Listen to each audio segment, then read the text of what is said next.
Welcome everyone to our special closed session meeting of August the 12th, 2026. If we can have roll call, please. Councilmember Reyes-Martin. Here. Councilmember Kiriakou. Here. Councilmember Kasdan. Here. Mayor Pro Tempore Smith. Here. And Mayor Perotti. I'm here. Okay, do we have any amendments or adjustments to the, Madam Mayor, we don't have any amendments or adjustments, but I'll just note for the record that it's very typical that the council opens the meeting in open session before we go into closed session and provide an opportunity for people to speak. It's very typical when the council's meeting in closed session that there is no public comment, but we do see members of the public here today. So your agenda was just put together to kind of acknowledge that that might happen, and there's even an item for council comments on there as well. So just slightly different than normal, but no amendments or adjustments. okay, great. So I guess what we could do is opportunity for the public to speak on the closed session item. Mr. Rosen, did you want to say a few words? Thank you, Mayor. And I see we do have a question as well from Councilmember Kiriakou. Oh, I'm sorry. I know this is all very unusual that we're going and just doing a closed session, and that we have members of the public that want to speak before we go into closed session. It seems like as long as we're doing things that are unusual, it might be a good idea to do something usual, which would be the Pledge of Allegiance. Should we just do the pledge real quick? Typically we just hear and then go. Okay, Yeah. absolutely. Okay. So if you'll all rise and join me in the Pledge of Allegiance. Ready, begin.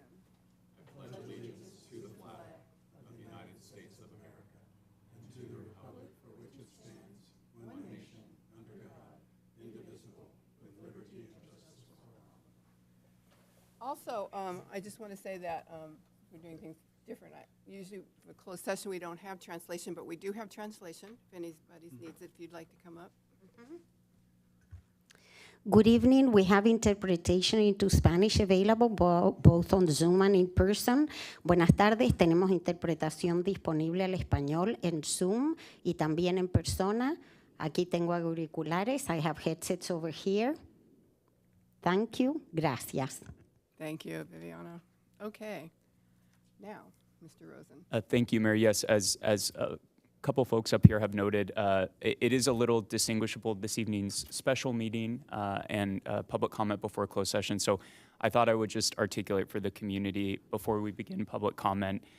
So the applicable sort of limitations associated with tonight's special meeting agenda under the Brown Act. So members of the public are welcome to provide public comment associated with tonight's closed session agenda item, and the council will, of course, listen to and receive those comments.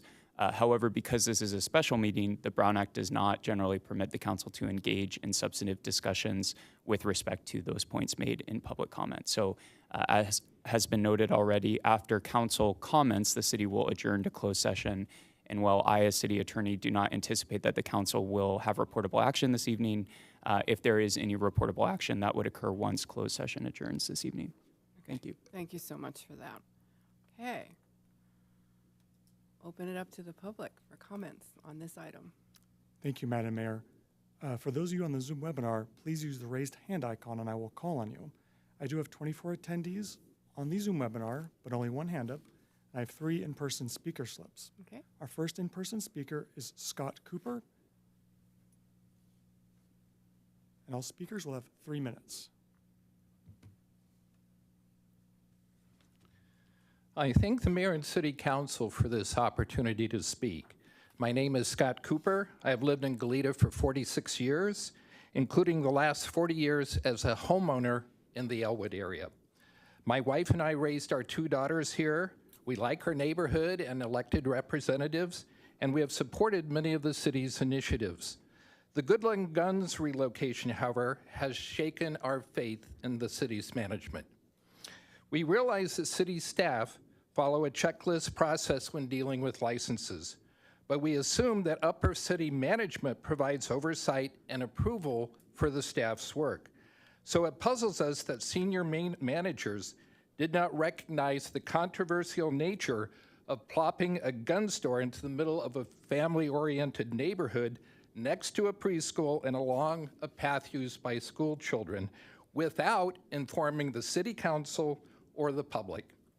One of the victims of these events is the trust of Goleta's citizens in its city's management, which can be partially rectified by developing and approving a new city ordinance that recognizes guns as deadly weapons and creates more stringent buffers around places where children aggregate.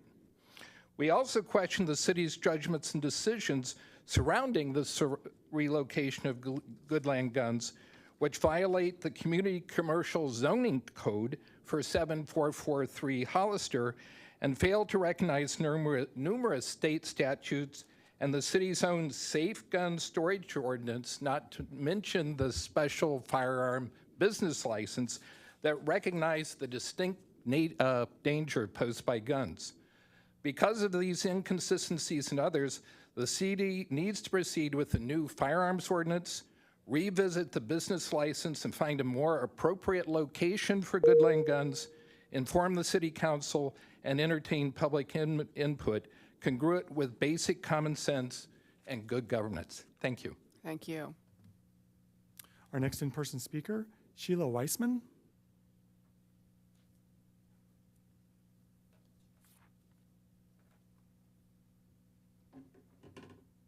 Hello, my name is Sheila Weissman, and I'm a US citizen. I've been an Elwood homeowner for 40 years. I appreciate how the city and the city council and staff run Goleta. I really do. Except for the placement of this gun shop. I could not bring a gun in here, not one gun. Even if I asked if it was okay. You're bringing hundreds of guns into our neighborhood, and you didn't even ask if it was okay. There's no notification. I couldn't bring a gun in here, but I could bring a Frisbee. And that's because a Frisbee is a sporting good. And it seems like you're considering firearms to be sporting goods. Thanks very much for letting me speak. Thank you. Our next in-person speaker, Mary Nishimoto.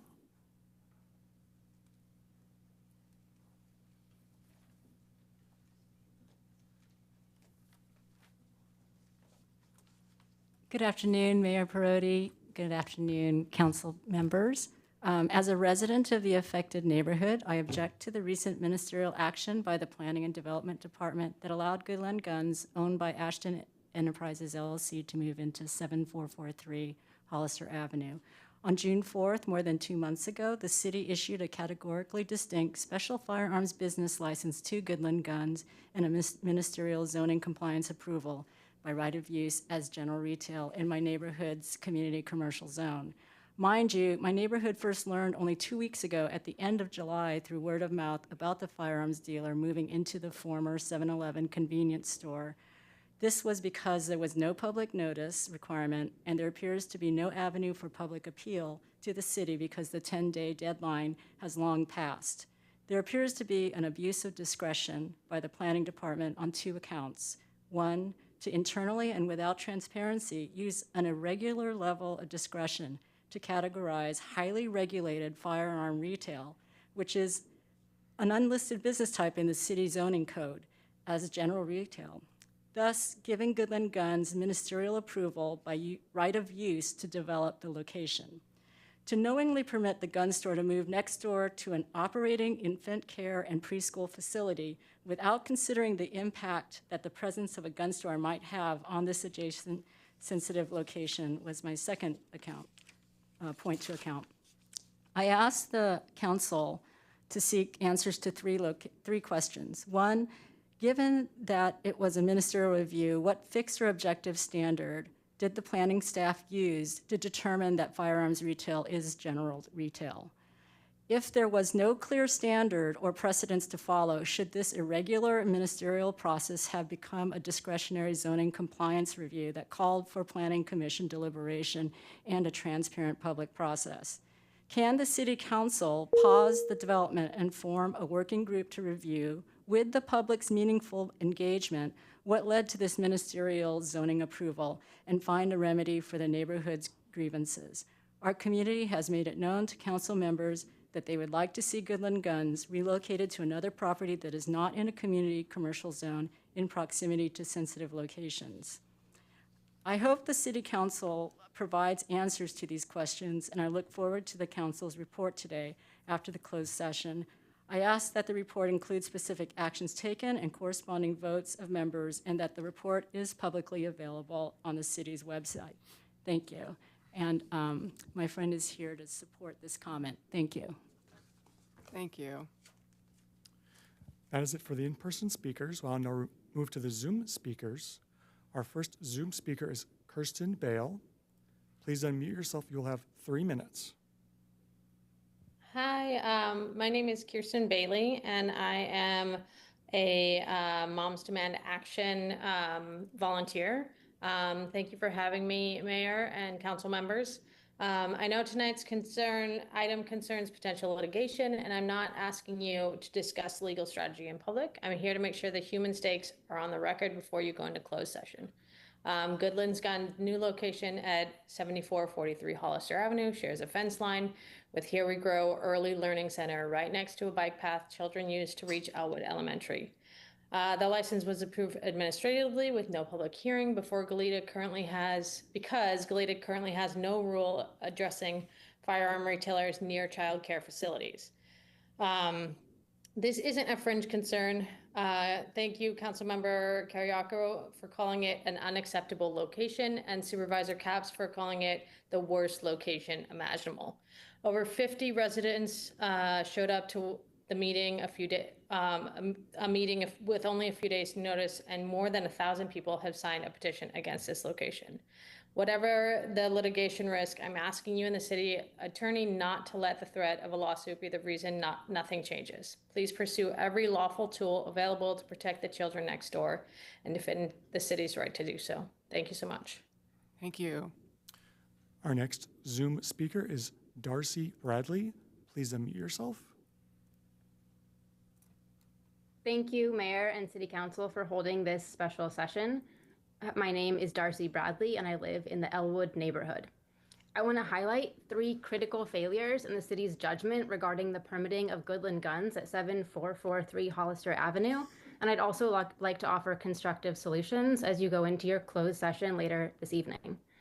First, the Q&A document provided by the city as a justification for its decision-making relies on the claim that firearms are sporting goods and therefore allowed under general retail in a community commercial zone. This ignores the purpose of community commercial zoning, which is meant to serve the immediately adjacent residential neighborhood while maintaining compatibility with nearby homes and businesses. As one of your own council members noted, this site is next to a preschool in a residential neighborhood along a Class 1 bike lane, down the street from an elementary school, and directly on a state-funded safe passage to school.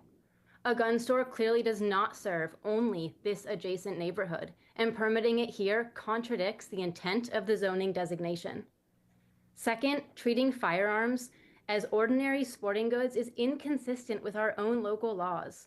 Goleta's Safe Gun Storage Ordinance and Firearm Business Ordinance treat firearms as a distinct category. Firearms are not listed under general retail goods sold, and the city's inconsistent definition contributed directly to this predicament we find ourselves in here. Third, the lack of transparency by the city is a serious failure.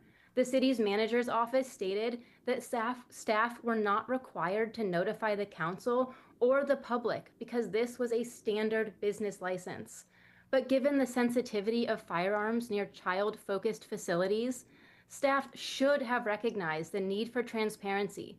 In relation to other gun-focused ordinances, the city itself has said, and I quote, "Keeping the public safe, and in particular our children, is of utmost importance."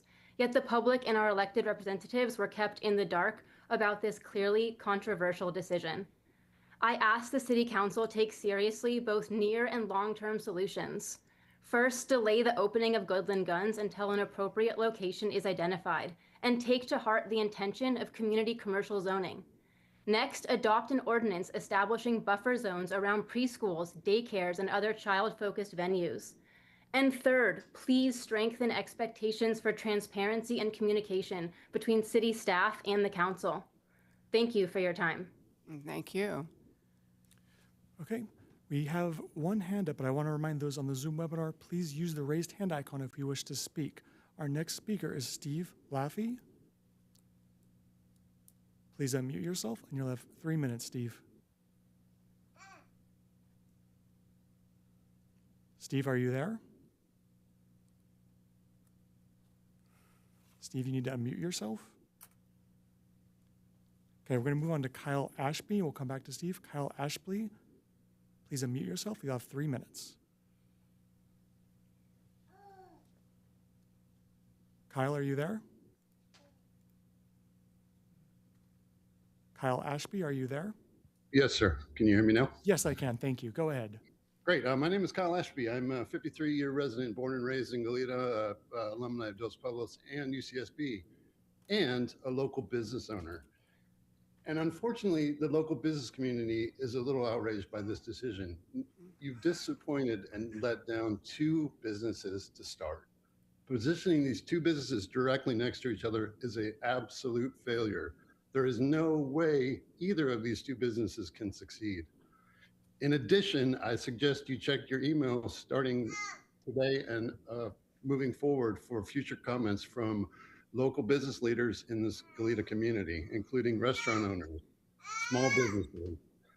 All of these businesses in proximity to this path whose customers use this path are now limited in their access to these businesses by this decision. I've noticed over the last week, there's been a lack of people getting out and walking down this path at night. We see this every day. We've seen this every day for the 20 years that we've been in this neighborhood on the street. And we all were so excited to hear this new path was being put in to give us access, not just to the Elwood schools that our kids went to, to Dos Pueblos that our kids went to via bikes, but to these businesses in the community. You are letting down multiple businesses who we all walk to in the evenings for dinner, in the mornings for breakfast, in the afternoons to pick up items that we don't have at home or in our businesses that are located in the area. So I suggest you take these comments to heart and look closely at the business community, because you're letting down two directly now, but you have let down a number of them in the future. Thank you. Thank you. Okay, we're going to go to Steve Laffey again. If you'll please unmute yourself. Oh. Hi, can you hear me? Yes, we can. Thank you. Excellent. Hi, I'm a 32-year resident of Goleta and Santa Barbara. And I've worked hard the entire time that I've lived here to have a family and create a space that is a spot where our family can thrive.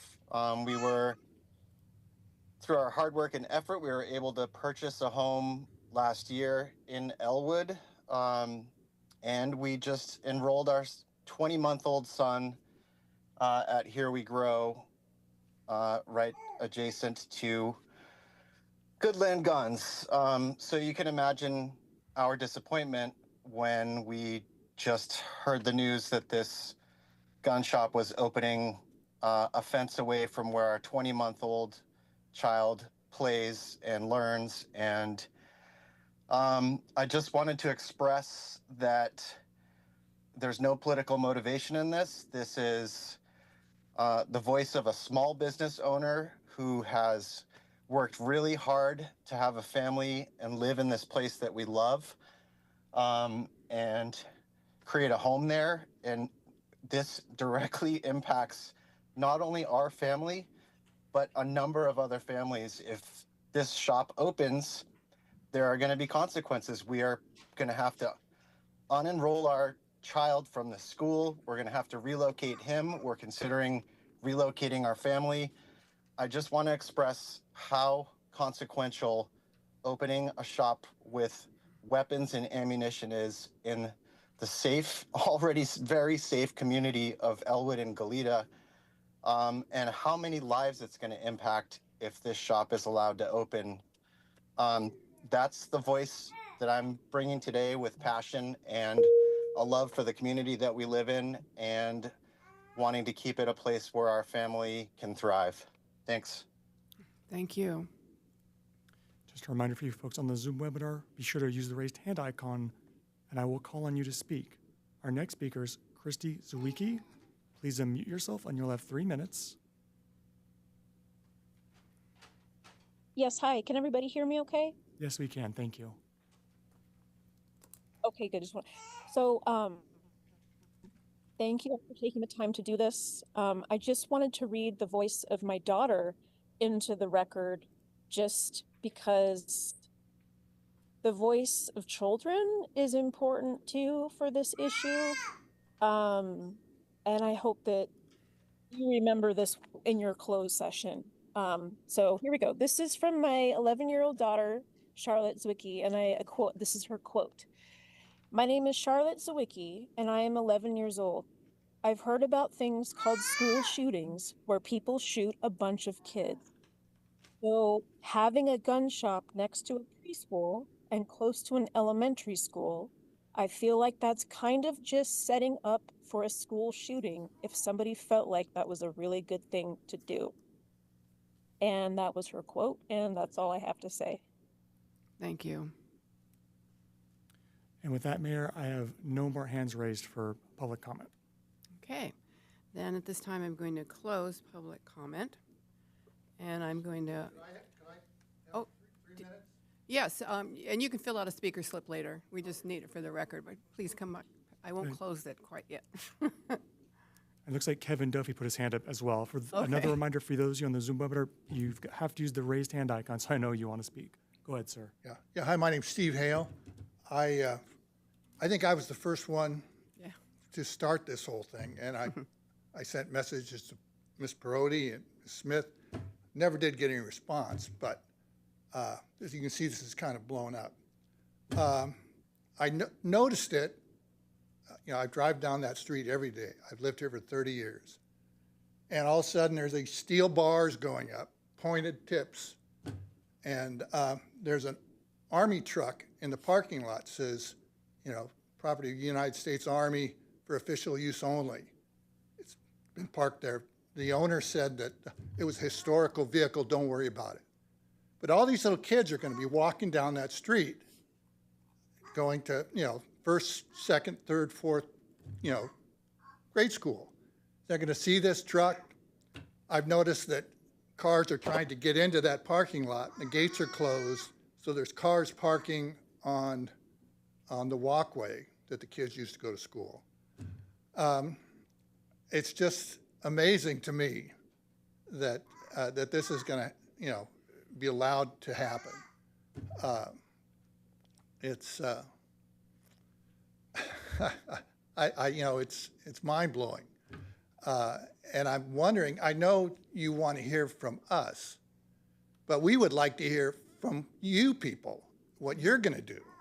Is this just okay? We listened to the people, so let's go home and have dinner, or are you contemplating any actions, to alleviate this issue? I know, the gun owner, shop owner, has already kind of lied. He said there was going to be no gun signage out in front, but he's got two big GGs on the gates. He said he had a 25-year lease. There's nothing he could do to get out of it. Well, that's not true. He only has a 5-year lease with options to go through it. But, also the other fact that he was going to, according to him, open up in a industrial area, and the city shot him down. And then it seems like maybe they made some kind of, it's like, well, we can't get you this, but, we can get you this, and we'll let you slide through here. So I don't know what the deal was. It's, again, it seems like the city has let, a little Elwood community. It's always been, you could leave surfboards on the lawn out there. You could leave your wetsuits, your bicycles out front of your house. Nobody would bother them. And now we've got people coming from, all over the area, according to the comments, that they're glad to, slap one on. And also, I don't know if I'm running over, but if you look at their website, I went onto their website, and they're selling, almost automatic weapons, parts to make weapons. Anyways. Thank you. Thank you. Thank you. Okay, we do have 3 more Zoom hands up. We're going to start with Kevin Duffy. Please unmute yourself. You have 3 minutes.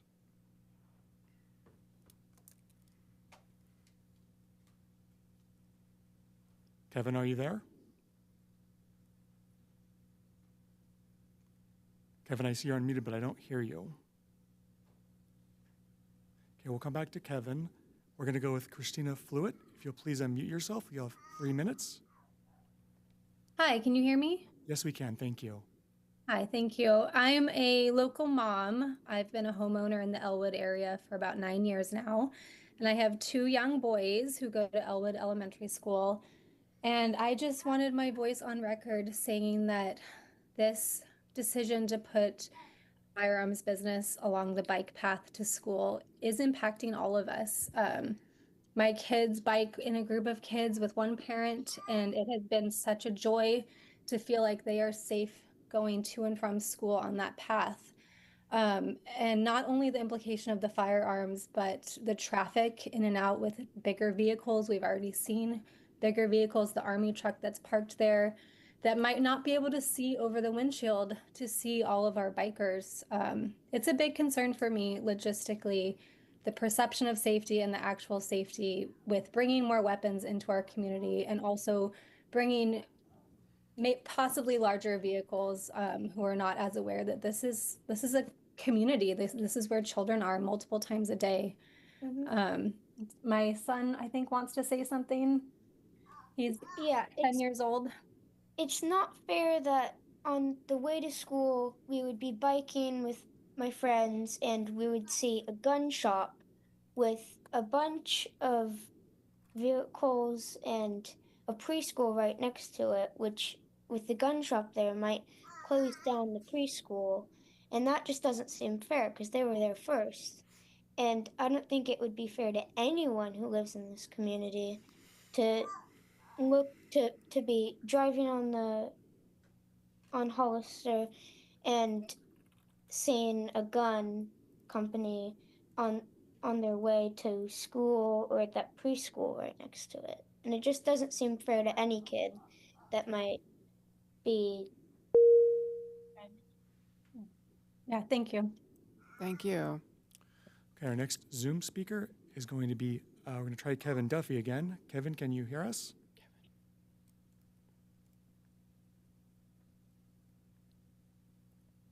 Kevin, can you unmute yourself?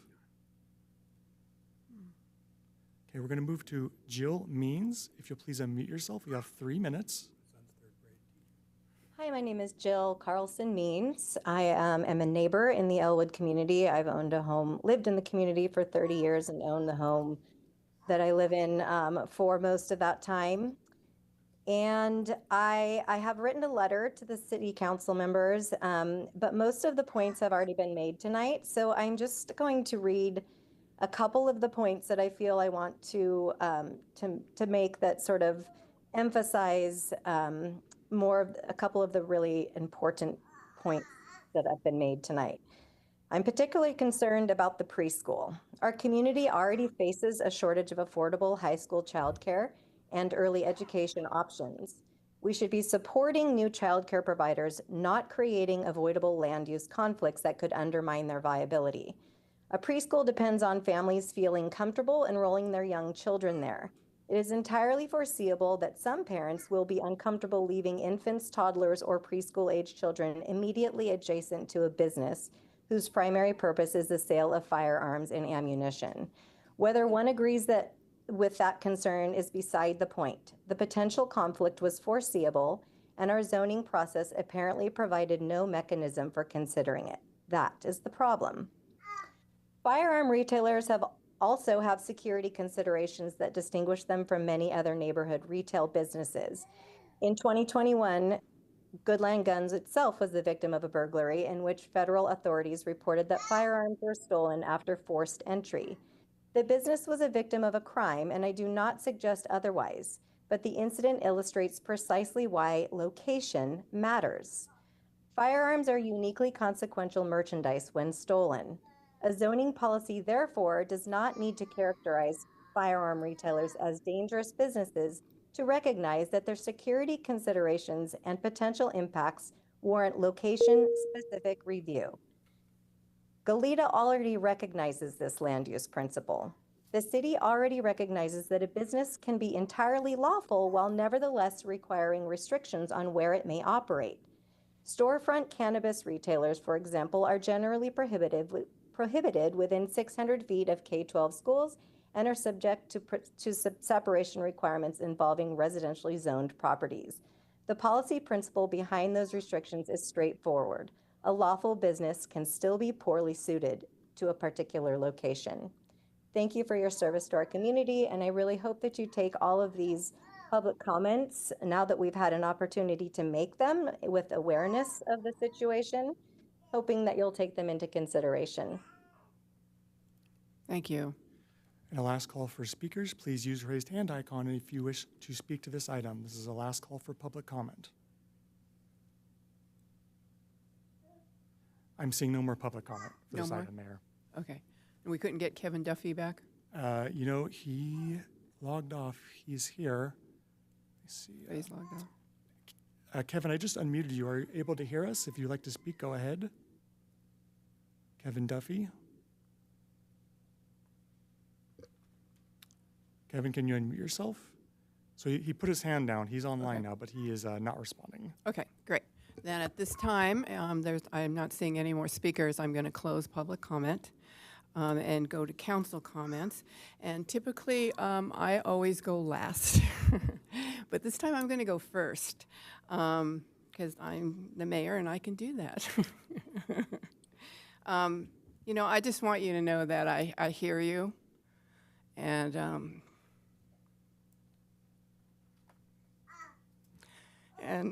excuse me.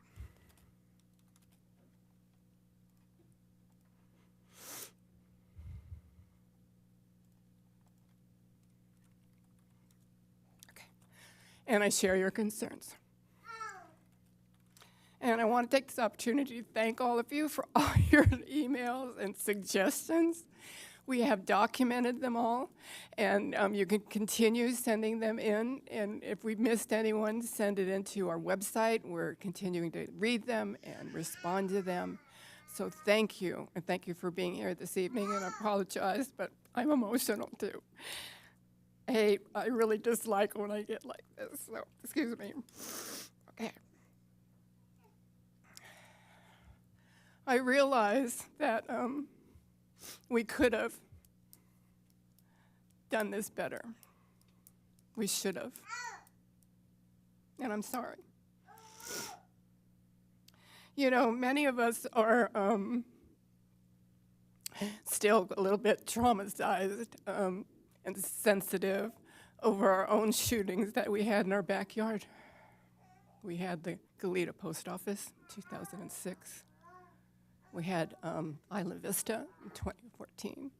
So it's hard not to remember that.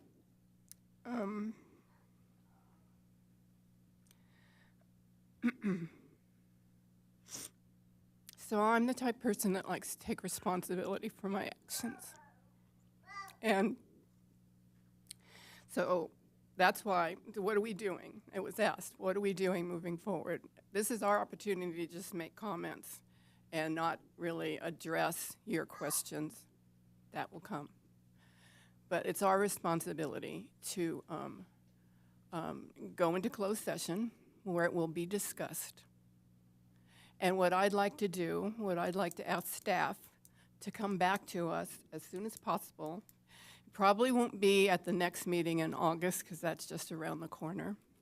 And I'd like staff to be able to tell us how we can change this ordinance. Let's review this ordinance.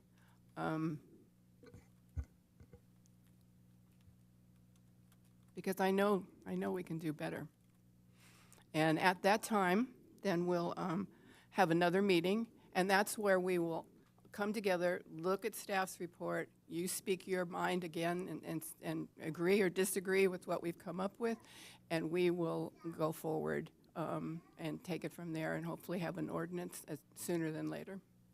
So I guess I have not much more to say other than we can do better. Okay, Councilmember Kasdan. Yeah, thank you. Remember, we're supposed to be brief. I will be brief. So there's clearly that the community has a sense of that their safety has been violated, that they've felt betrayed by these actions, and that there should have been some recognition, some awareness that guns are not the same thing as backpacks. And, we've heard tales of a lot of break-ins at the other store. Typically, people aren't as concerned if hiking shoes and backpacks are stolen as opposed to guns. As I understand, there's still 7 guns missing from the last break-in in the Goodland Guns.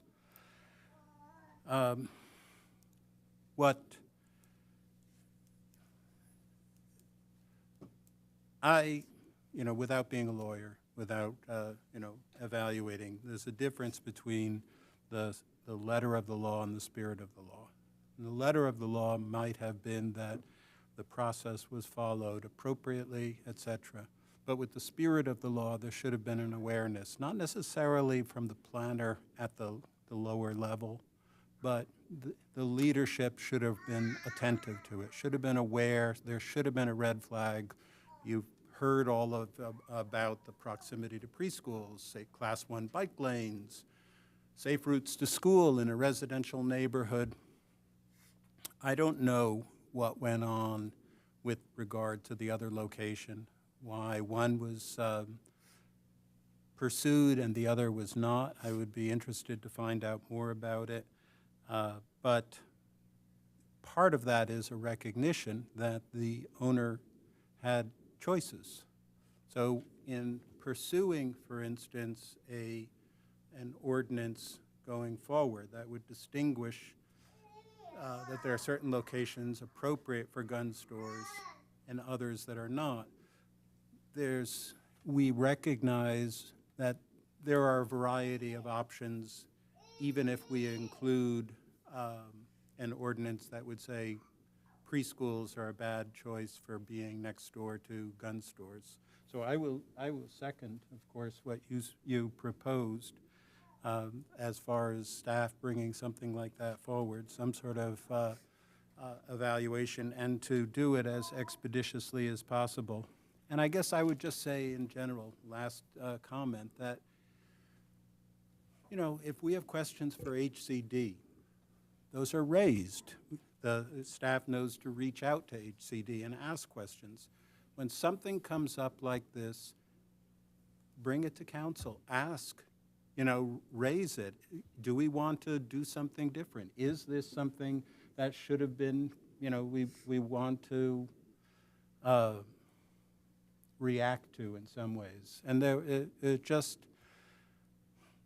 I mean, you could see by the reaction both from the community and political leaders elsewhere that this was not just an ordinary kind of routine decision, a paperwork decision.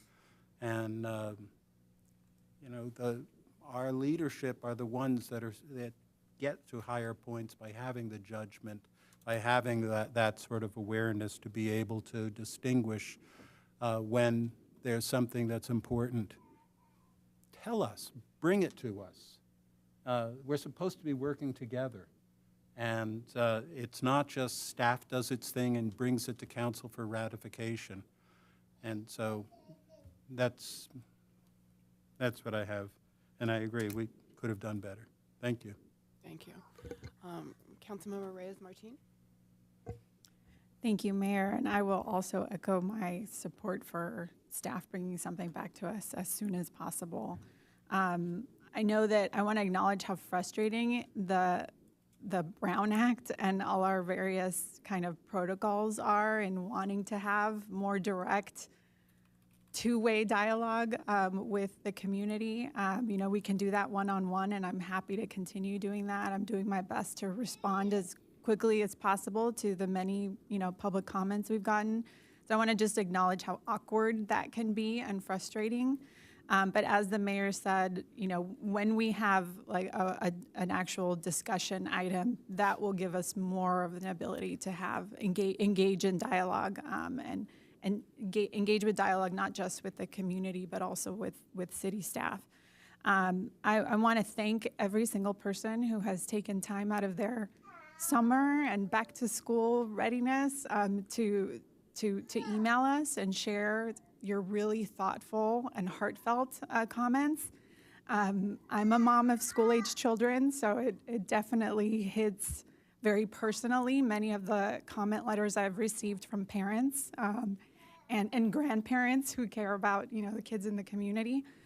So all I can say at this point is I'm taking all of it very, very much to heart, very seriously, and I'm committed to working with the rest of our council to see what needs to be done and how we can move forward. And to the point of so many folks who have written to us, attempt to begin to repair some of the trust. I so appreciate every single person who has started with, I've even heard it tonight, how much they appreciate the city and how unusual this is and how it's really rattled you. I agree. And we're going to have to commit ourselves as a council to working on that and repairing that. So thank you for being here. Thank you. Councilmember Carriaco?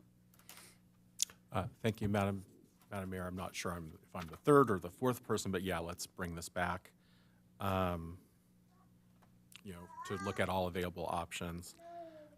You know, I was raised by a single mom, and I grew up needing child care and daycare.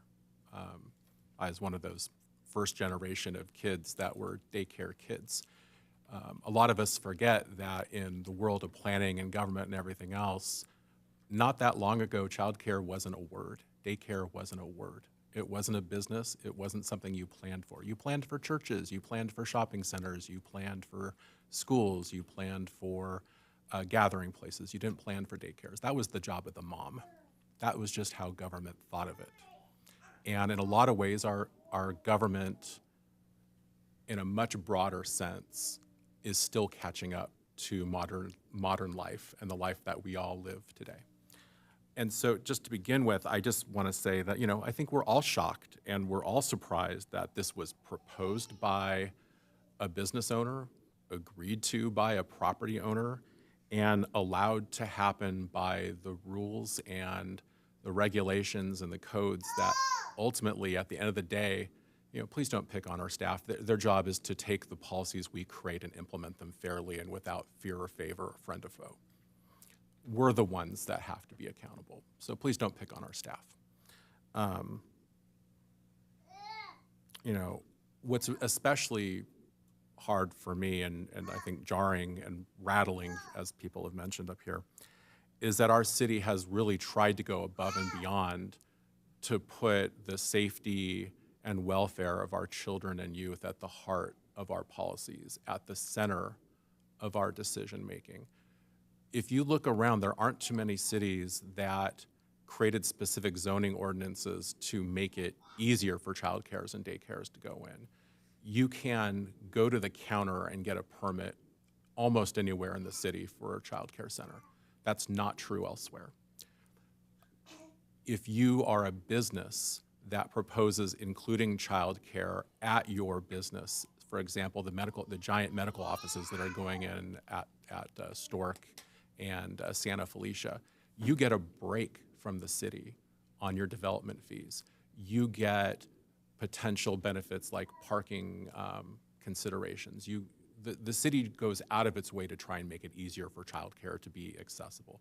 We give $250,000 a year to local childcare centers, to teacher training, to business training for providers to make it easier for people to do the business of childcare in the city so that our families and our children can benefit, because it's hard being a mom these days. It's hard being a dad these days.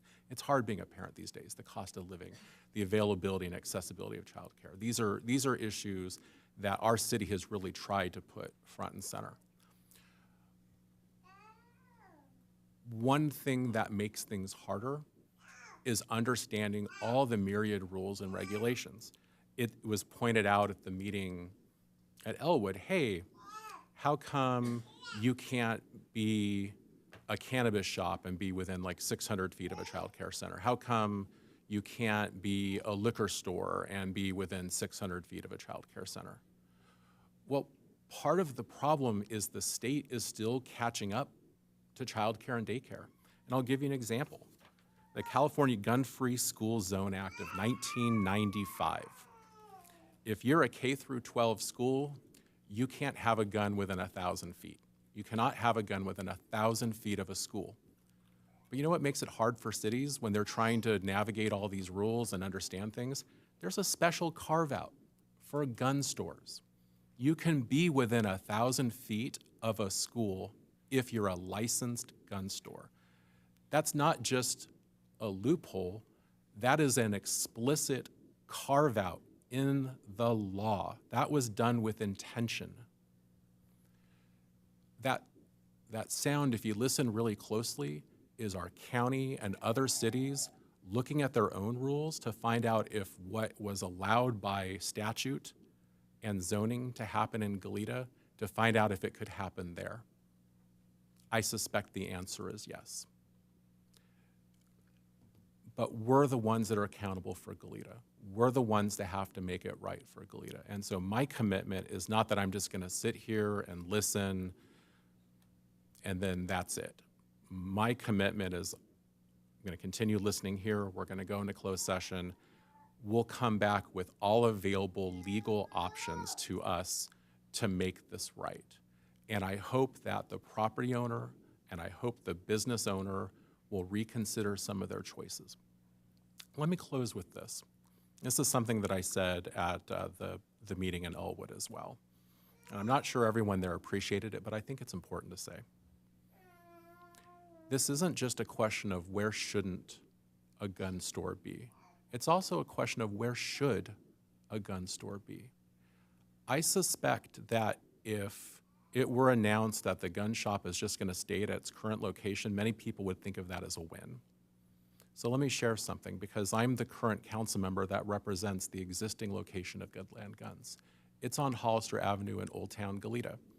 It doesn't share a fence line with a preschool, but you can look just over a fence at the Michelle Apartments. The Michelle Apartments, for those of you that don't know, is a place where a lot of lower income, mostly Latino families live. A lot of children look out the window every day at Goodland Guns right now. Right now. It's within a few hundred feet of the Goleta Community Center. There's no buffer between it and the Goleta Community Center. If you go to park to take your family to eat at the Habit restaurant, you have to walk right by the entrance to Goodland Guns. You can't avoid it if you park there. Is it an acceptable result to have things be just as they are without this change, without it moving from Old Town to Elwood? Or do we need to think more broadly and more deeply as a community about where should gun stores be located?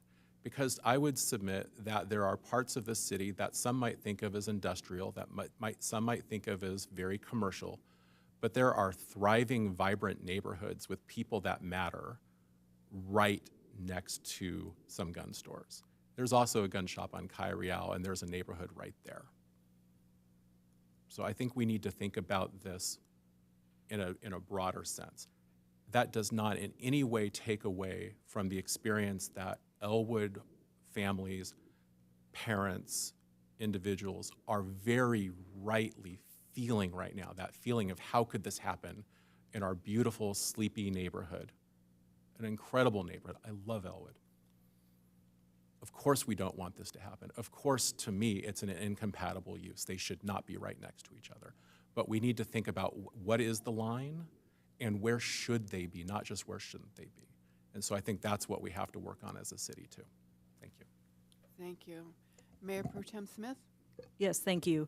I just wanted to state my support for bringing this item back, and particularly as it relates to the zoning issues. You know, I lived for about 10 years right off of Cannon Green, and so I biked the path regularly, and so my heart is with the community and all the comments. The community voice is clear, and I want to thank Mr. Hale. We haven't been able to directly respond to all the comments because it's been such an overwhelming number, and so we hear the voices, and it's been a consistent, clear voice. In terms of, it's clear that there is this regulatory gap that we need to address, right? The state and federal laws address so many aspects of guns that so many of us are familiar with and having to navigate, but not this issue. And I think it's important to note that we may not be the only city or other local jurisdiction that has this gap. I think there may be a regional conversation on this question. And I just also want to acknowledge that I think everybody is approaching this challenge in good faith. We know that the prior location for this business existed relatively without controversy. But just because that existed doesn't mean that that's also like where gun stores should be. So I want to acknowledge both those points. But I do think that may inform our staff in terms of trying to identify, okay, something that's controversial, maybe I need to heighten this issue. I think because we haven't seen this type of controversy before with the previous locations, that may inform in terms of any discretion that there is to raise things to our level, that might have informed that. Right, we have two businesses that have acted in good faith, and certainly our community is acting in good faith to say this current scheme doesn't reflect our community values.